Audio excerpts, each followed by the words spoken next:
Hello and welcome to another video from the only source of information that you need to not only survive the current apocalypse but actually enjoy it. And today's video is going to be about my friends.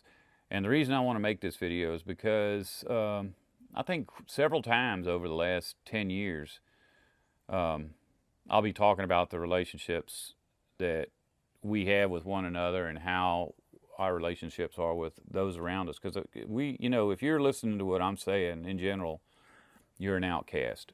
And so you know what I'm talking about. So I haven't really ever had real friends. I think when I was in high school, I had about half a dozen guys that I hung around with at school all the time, and they were accepting of me. But for the most part, the other kids, it was like a group of 20 or 30 bullies that each one had to beat me up at least once a day. And, you know, they would take turns. So one day I'd get beat up by this guy, and next day I'd get beat, and they would steal my stuff and throw me down and stomp on me and spit on me, and the other kids would laugh. So I didn't like them guys beating me up, but I really didn't like the guys laughing either, guys and girls. So I had no friends. And the few that were outcast, they weren't treated like I was, but they kind of lost it over the years. One drank himself to death, and one kind of just went insane. I tried to have a conversation with him several times and couldn't. And one became a born-again saved weirdo. There was Frosty. I had put a video up a long time ago of me and Frosty shucking oysters. Frosty was mentally handicapped, and I consider him a friend, but I would give him rides in the car, and I'd have to hide everything in the car because if I had a $10 bill in the ashtray of the car, when he got out of the car, that $10 bill wouldn't be there, and there's nothing I could do about that. So he's my friend, the thief. But he is just, he's something wrong in his head, not just mentally handicapped, but mentally ill. You couldn't shame him. He would call me and say, "Hey man, I need a ride." Okay, and where you got to go? He'd tell me. I'd bring him there, and he'd go buy one pack of cigarettes, be 10 miles away. And I'd say, "Frosty, there's a store next to your house where you could buy cigarettes." And he said, "Oh man, they 10 cents a pack more over there." Well, I just spent $3 worth of gas to get you over here to save that 10 cents, But it's one of those things where if you ain't got many friends, you take what you can get. And then there was Tonto. I made a video with Tonto. Tonto and I went to school together, and we've been together for long enough that we actually went down to the Navy and signed up together. I was in the Navy for 6 years. And when I went down to join, me and him talked about it for a while, and he went with me. And let's see, that's about it. Those are the only two people I still associate with from school. Now, when I was in the Navy, I kind of felt close to those guys, but it's like they're. I don't know why I was able to get along with us. There was a small group I was able to get along with, and I still kind of get along with them, but they're all like. They worship the Baals, like some of them are Republicrats and some of them are Democrats, and it's like, that's a special kind of mentally handicapped. With Frosty, that's the kind of mentally handicapped that when they're born, the doctor goes, "Hey, this is mentally handicapped." And then there's that other kind of mentally handicapped that there's people that just fit in. They have jobs, they make money, they get married, they have kids, but they believe in the system. And so I can tolerate the first kind. I can't really tolerate the second kind. So even though I love the guys that I served with, and I try to keep in touch, I can't open my heart up to them, because the stuff that I talk about in real life is the kind of stuff that I talk about here on YouTube. And you get yourself in trouble when you talk to a mindless drone or a patriot or a racist about truth. So my other friend who remembers me from high school, I do not remember him. He and I did not go to high school together. He's 7 years older than me. That's Billy. You've heard his voice in the background when I'm over at his shop, like working on that truck. And I think so far all that's been uploaded is one video of me the day we brought the truck home. And I even said in that I'm pretty sure that was going to be Billy's truck. And we actually came to the conclusion that it was his truck, and he was paying me for it because, he actually wanted me to get the truck for me because he didn't have any money. And I said, "I don't want the truck." And he said, "We can't let this truck slide." So I went and bought the truck, knowing he was going to buy it back, and he was paying me back. And a man walked in to the shop one day, and he saw us working on the truck, and he says, "Hey, I got a truck just like that. If you want it, you can have it for $300." And Billy's like, "Yeah, I want that." I'm like, "No, no, no, no! You got this one." And here's a reason for that. Billy's got a whole bunch of hot rods. I don't have any. In the past, I've had piles of hot rods, custom cars, restored antique cars, that kind of stuff. And Billy has a bunch of them, and he still has them. When Hurricane Katrina came through, I had to go on disability because my shop was destroyed. I was down to hardly able to work, and half my tools were gone.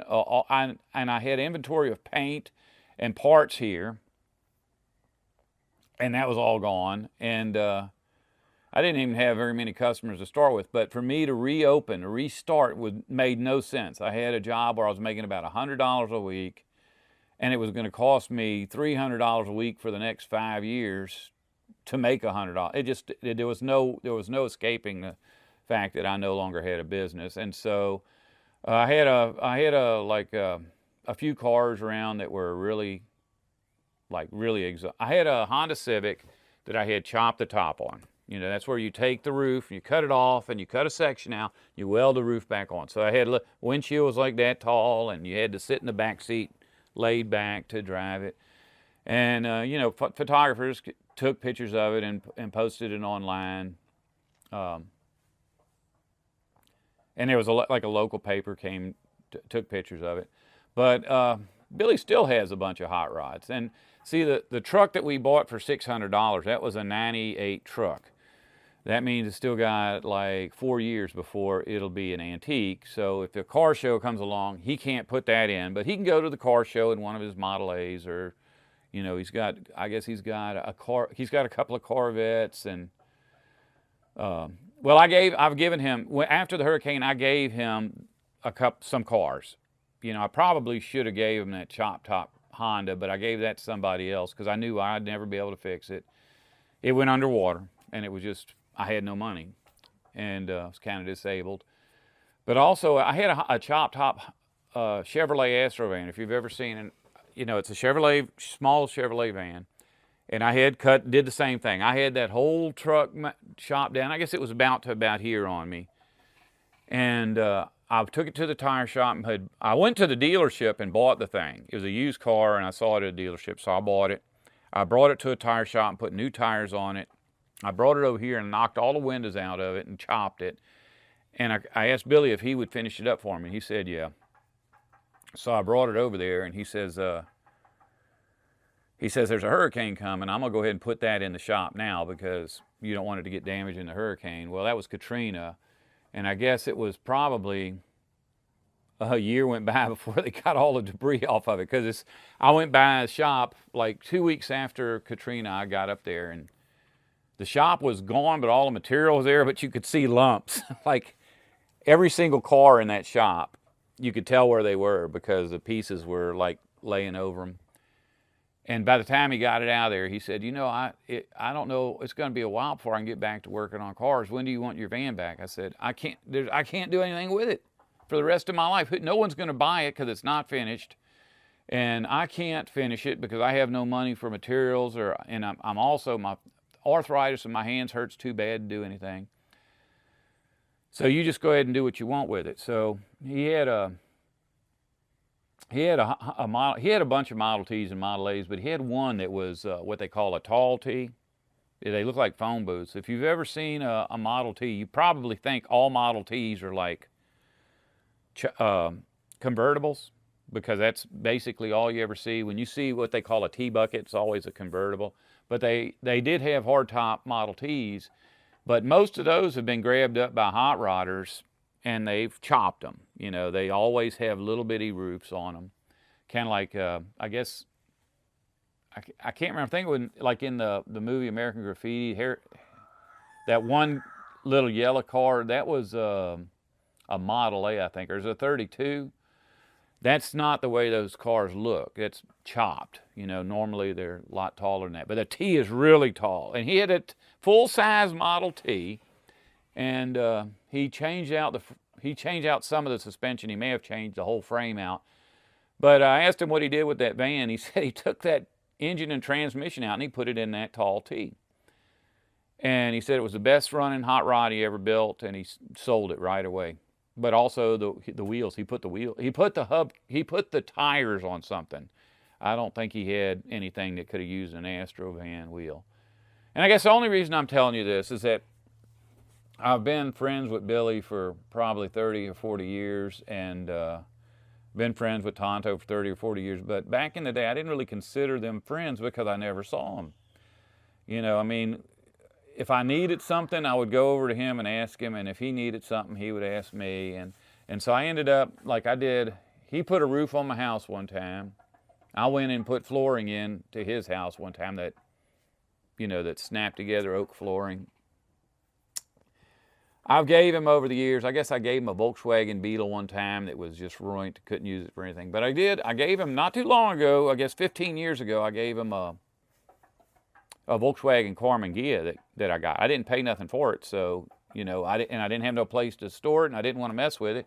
And so I just asked him if he wanted it, and he said, yeah. So we hooked a chain to it, and, you know, the tires were locked up on it. So we were dragging it down the road, and then tires aren't turning, it's just, and eventually, you know, he'd get out with a hammer every now and then, pound on it, we'd drag it a little further, and one tire would let loose, and then before it was over, we had all 4 tires rolling, and we're able to get it up to his shop, and he had it running the next day.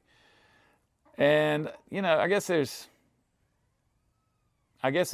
you know, there's been a bunch of times when I've gave him cars and engines and stuff, I guess. I can't really remember, but I do know that we were at a junkyard the other day, and we were getting parts for that truck, and a man came. We didn't have a certain tool, and a man came along and offered to help. Said, "You want to borrow some tools?" Yeah. You know, we need the Torx bits or a wrench or something. And he said, "You know, I got an engine for that truck, y'all." And I was like, "Oh, really? What do you want for it?" And he says, "Well, I had the heads are redone. It's a 350 Chevy. Its heads and I got the heads, they're redone. I don't have a crankshaft for it, but it's got all new bearings, all new freeze plugs. It's been dipped and bored 30 over and honed, and it's ready to be put back together. And I'll even throw in the engine stand. It's been sitting in my garage forever. I'll give it to you for $150. Well, that there is like $500 worth of stuff easy. So I said, well, I want it. I'll get that engine because I'm looking for a truck, and I'm thinking I might get a Chevy. And that's before that man came and offered me that truck. So Billy said, well, I'll take that engine. I said, well, if you want, you can have it, but you don't got to buy it. It's like, if I can store it here, well, it'll be good. And he's like, no, I want that engine. So I bought the engine, and I gave it to Billy. But since then, he's paid off all that stuff. And now, he had to, because I needed the money back to buy this $300 truck. But we're going to pull both of the trucks in there, and we're going to ship, you know, even his has an engine, but he's going to pull it out and put a big block 454 in there. He's got a 350 in it with 4-bolt mains. And I've already started working. I'm going to go ahead, and I'm not going to paint his truck. And I'm not going to paint mine, but I'm going to go ahead and sand and prep like the engine bay. Because when the engines are out, it just makes sense to paint everything. He wants to tape everything off and paint it, and I'm not having that. I'm going to go ahead and pull everything out and paint each piece separately and paint the engine bay for him, or at least get it prepped. And if he wants, he can paint his. I'm painting mine.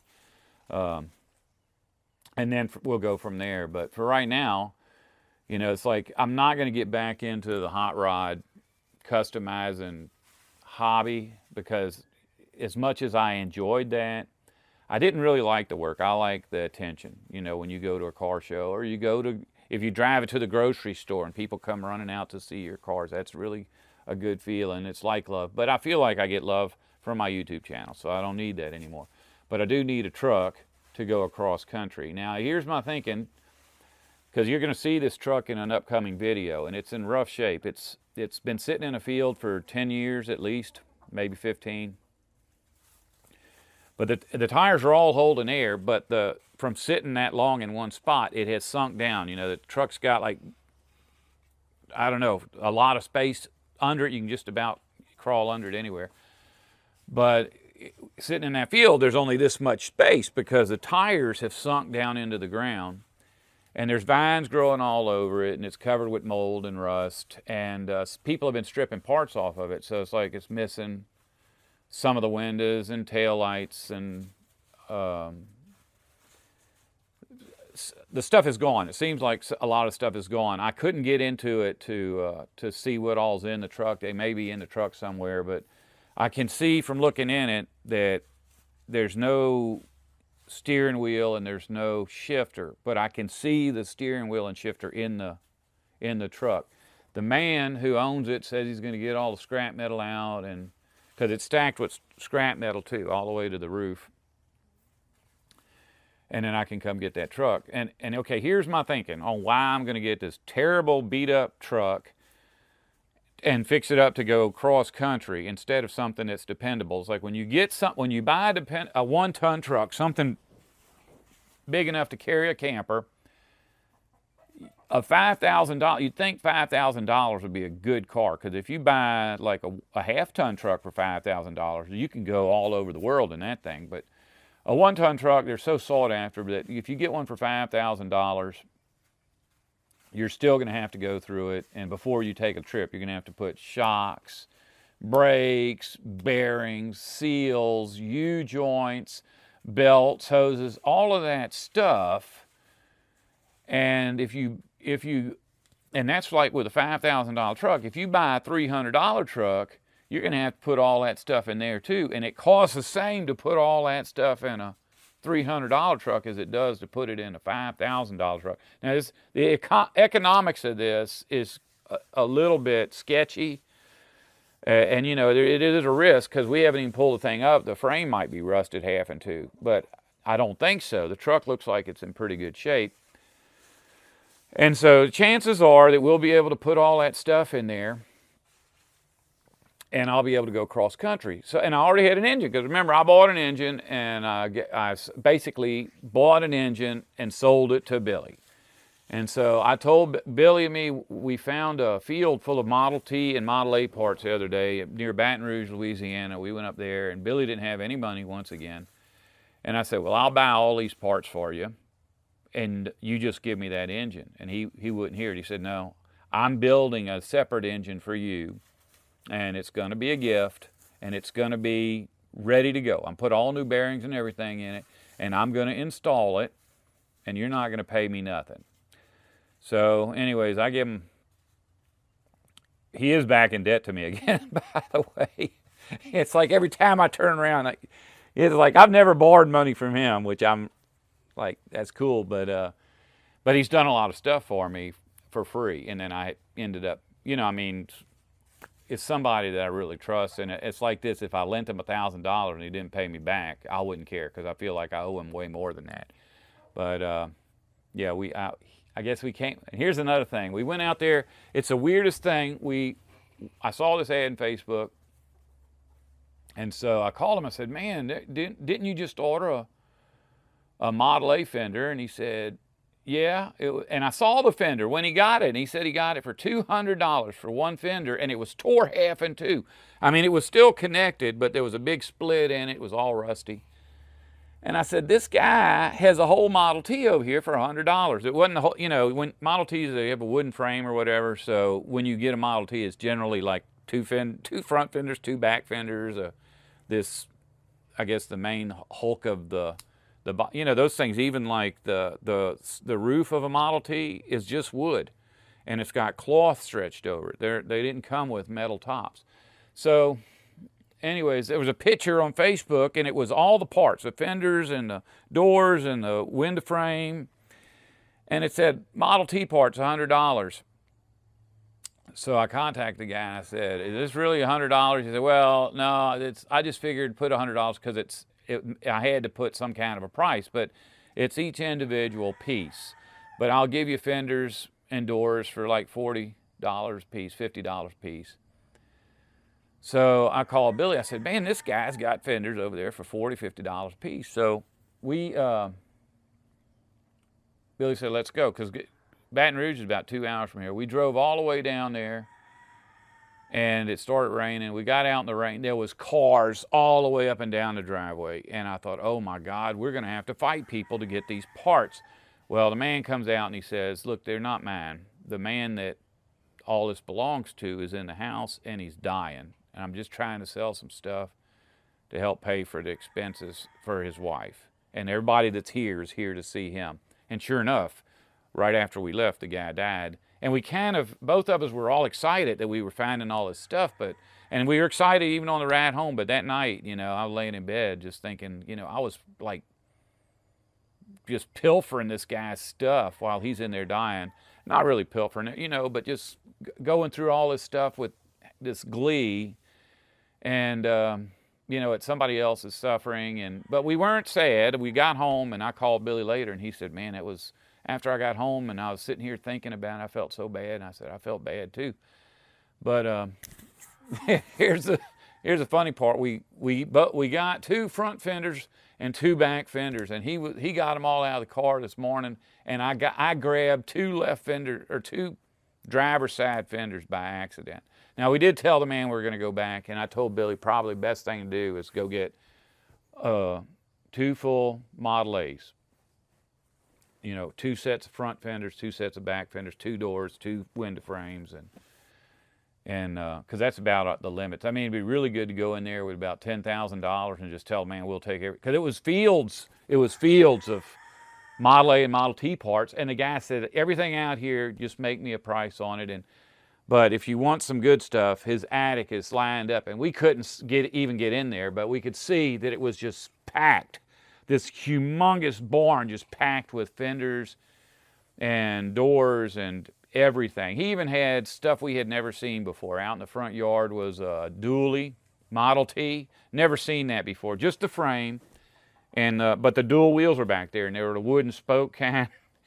We didn't even know that existed. And then he had another one sitting there that had that tall T body on it, but it was a truck, and it had a 2-speed rear end. I've never even heard of a Model T with a 2-speed rear end, but they're like 1-ton Model Ts, if you can believe that.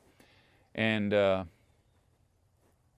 he even had one that was complete. It was like an open, like it could carry 6 people, 4 people or 6 people, like old horse and buggy days. It was like a wide open thing with canvas that would come down on the sides. But if you're somebody that likes Model A and Model T stuff, it'd be worth the ride to go to Baton Rouge. Just let me know. We'll tell you, where it's at and everything. But anyway, that's the case. Right now, I've got a friend that I actually know in the flesh. I mean, Tonto's over here probably once a month, twice a month, and we'll go. He'll just call me in the morning and say, "What are you doing?" I say, "Okay, I'll come get you," and we'll go to the courthouse, the grocery store, whatever, and then come home and eat, and I'll take a nap, and he goes on my computer and watches horror movies from the 70s. And then there's Billy. Me and Billy, every weekend, it's like Saturday and Sunday, I spend Saturday and Sunday over there working on the trucks. But I have no intention of getting back into building hot rods, or I can't even do that stuff anymore. I've pretty much decided I'm not going to paint. I'll paint under the hoods and interior. I'll rip the interiors out and repaint them, re-dye all the cloth. But there's no way in the world I'd do a full paint job. And Billy, he said he would do it, but what he does when he paints a car, it works, but it's not. I don't want to do that. You're supposed to reach over the roof and spray like this, and it hurts. The paint sprayer weighs a lot. And I said, Billy, I can't do that. And he said, oh, I can't either, but I'll jack they have adjustments on the nozzle. And he said, I'll just stand back and spray it from a distance. And his cars look okay, but I don't like that, and it doesn't look perfect. And so it's like, I'm probably, when I get everything right, I'll take it to Mako and let them spray it. So this is not a change in my life. I've gotten so sick of, I've been living here in this house for years and years and years, always fantasizing about the day when I could have company over. But as long as my wife is here and she's mentally ill, I can't do that.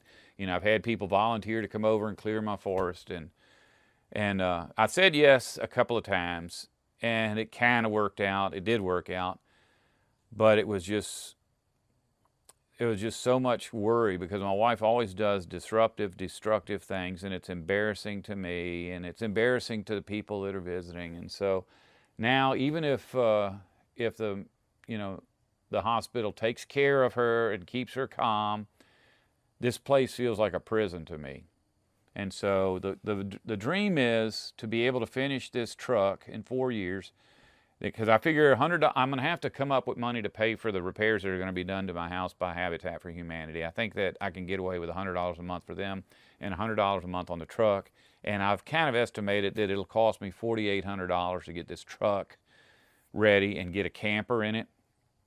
And so that's about, in about 4 years, hopefully, I'll be able to start traveling around the country visiting with subscribers. And while I'm going through this process, like, I don't really see myself going there more than 2 days a week to work on the truck. And so, I'll probably get back to writing scripts soon. It just all depends on when I'm trying to get my wife in adult daycare, and I'm trying to get Habitat for Humanity in here. And depending on what that involves, I should be able to get back to writing soon. And if I'm writing, I'll be producing video. So hopefully we'll start getting some videos out there, and in a few short years, I'll come by and visit y'all. As always, love you, and if you don't want to survive, don't listen to me.